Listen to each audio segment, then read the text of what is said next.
మన ప్రభుత్వంలో. ఈరోజు మత్స్యకారులను చంద్రబాబు నాయుడు ప్రభుత్వం ఎంత దారుణంగా హింసిస్తా ఉంది అంటే చిన్న ఎగ్జాంపుల్, ఆ సిదిరి అప్పలరాజు కథ వింటే. సిదిరి అప్పలరాజు కొడుకు 18 ఏళ్ల పిల్లోడు. సిదిరి అప్పలరాజు డాక్టర్, పలాస ఎమ్మెల్యే, మంత్రి, ఫిషింగ్ మంత్రి మన ప్రభుత్వంలో. సిదిరి అప్పలరాజు కొడుకు 18 ఏళ్ల పిల్లోడు బైకు తోలుతా ఉండి, కర్మవశాత్తు బైకు తోలుతా ఉండి ఎవరిలో గుద్ది బైకు తోలుతా ఉండి ఒక మనిషి చనిపోయాడు. యాక్సిడెంట్లు అవుతా ఉంటాయి, చేసింది నేను కరెక్ట్ అని నేను చెప్పను. బట్ ఆ పిల్లోడు 18 ఏళ్ల పిల్లోడు బైక్ తోలుతా ఉండి ఆ పిల్లోడికి ఏం తెలుస్తుంది? ఒకసారి జరుగుతాయి.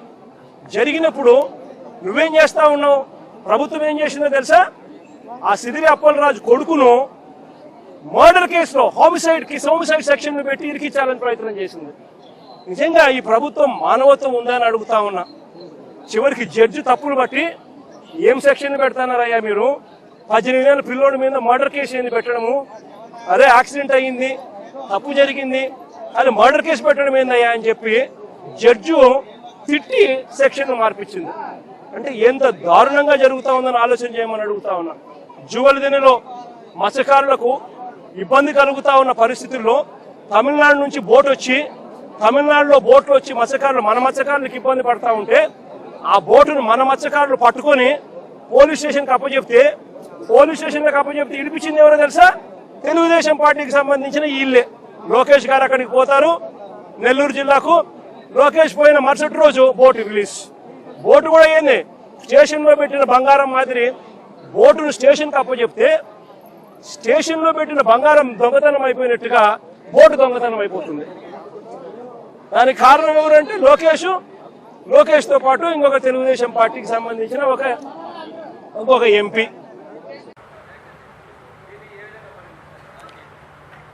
జగన్మోహన్ రెడ్డి గారి party hit and run party అని పేరు పెట్టచ్చు. ఎందుకంటే ఆయన సొంత కార్యకర్తని గుద్ది అతని తల కారు టైర్ కింద పడిన తొక్కుంటూ పోయి ఆగను కూడా ఆగల. ఆనాడు కానీ జగన్మోహన్ రెడ్డి అనే వ్యక్తి ఆగుంటే ఆ వ్యక్తి బతికేవారు. సింగయ్య అనే వ్యక్తి బతికేవారు. ఈరోజు సవాన్ తీసుకుని రోడ్ పక్కన పడేసి పారిపోయాడు. ఏకంగా నిజంగానే చిత్తశుద్ధి ఉంటే ఎందుకు కోర్టుకెళ్ళాడు? ఆయన కోర్టుకెళ్ళి ఎందుకు స్టే తీసుకొచ్చుకున్నాడు ఇన్వెస్టిగేషన్ పైన? ఎంత అన్యాయమో చూడండి. అంతేకాదు, ఈరోజు వాళ్ళ పార్టీకి చెందిన ఒక మాజీ శాసనసభ్యుడు, నేను డాక్టర్ అని గొప్పలు చెప్పుకునే వ్యక్తి, మాజీ మంత్రి, వాళ్ళ కొడుకు యాక్సిడెంట్ చేశాడు. 18 సంవత్సరాలు. He's a major, he's not a minor.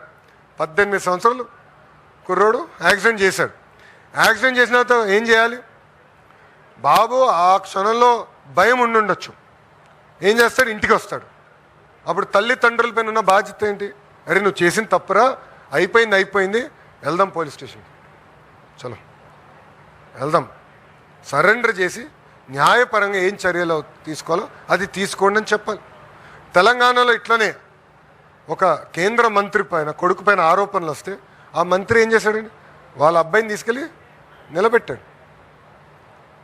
Legal request try చేశాడు. దాని తర్వాత అబ్బాయిని తీసుకెళ్ళి నిలబెట్టాడు.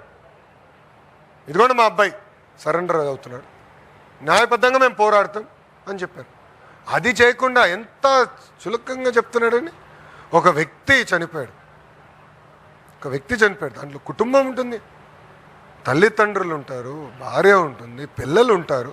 ఇంత సింపుల్గా చెప్పేస్తున్నాడు. ఏమవుతుందంటాడు? అంటే ఎక్కడ పోతున్నావు అంటే మీ బాబాయిని చంపేశారు. అట్టనే ఆయనే చంపించాడు. వాళ్ళ బాబాయిని జగన్మోహన్ రెడ్డి చంపించాడు. ఆనాడు నేను చెప్పా, ఈ గడప పైన నేను చెప్పా, కడపలో నేను పాదయాత్ర చేస్తున్నప్పుడు చెప్పా, సొంత బాబాయిని లేపేశాడు, తప్పు కాదంట. సింగయ్యని ఆయనే చంపేశాడు, తప్పు కాదంట. వాళ్ళ పార్టీకి చెందిన వాళ్ళు ఒక వ్యక్తిని గుద్ది చంపేస్తే అది తప్పు కాదంట. మేము చిత్తశుద్ధి ఉంది. పాప మత్స్యకారులు చనిపోతే మా మంత్రి గారు వెళ్ళి ఏకంగా వాళ్ళని పరామర్శించి ఒక్కొక్క కుటుంబానికి 10 లక్షల రూపాయలు మేము అందజేశాం. ఇదే జగన్మోహన్ రెడ్డి అధికారులు ఉన్నప్పుడు 250 మంది మత్స్యకారులు చనిపోతే కనీసం ఆ కుటుంబాన్ని వాళ్ళు పరామర్శించలేదు. ₹1 ఇవ్వలా. ఆనాడు 5 లక్షల ఎక్స్గ్రేషియా, ₹1 కూడా ఇవ్వలా. ఇప్పుడు వెళ్ళి పెద్దదో చేస్తున్నట్టు సినిమా. ఎంత అన్యాయం! మా మత్స్యకార సోదరులు కూడా ఆలోచించాలని కోరుతున్నాను.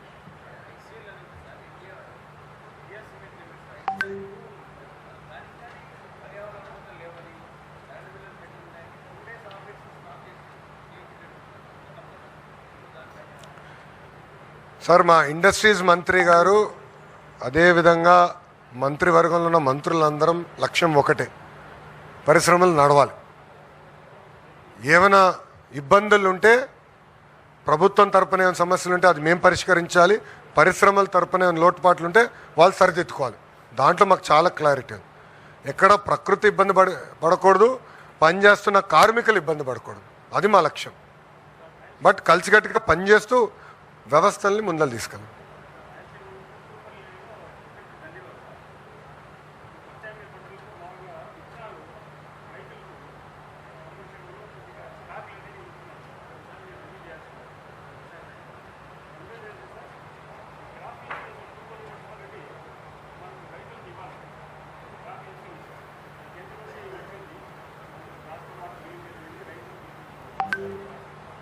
అయ్యా అది మీరు చూస్తే గత ప్రభుత్వం క్రాప్ ఇన్సూరెన్స్ చేయలేదు, వాళ్ళు పెట్టిన బకాయిలు తీస్తూ మేము పోతున్నాం.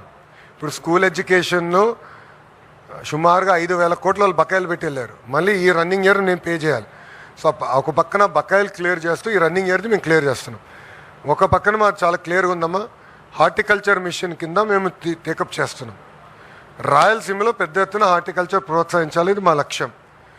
ఎక్కడ యూరియా కొరత లేకుండా కూడా చేయాల్సిన బాధ్యత మా పైన ఉంది, అది చేస్తున్నాం. కావాలని కొరత ఉందని వాళ్ళు చెప్తున్నారు. మీరు చూస్తే పోయిన సంవత్సరం 30% ఎక్కువ యూరియా కూడా సప్లై చేశాం.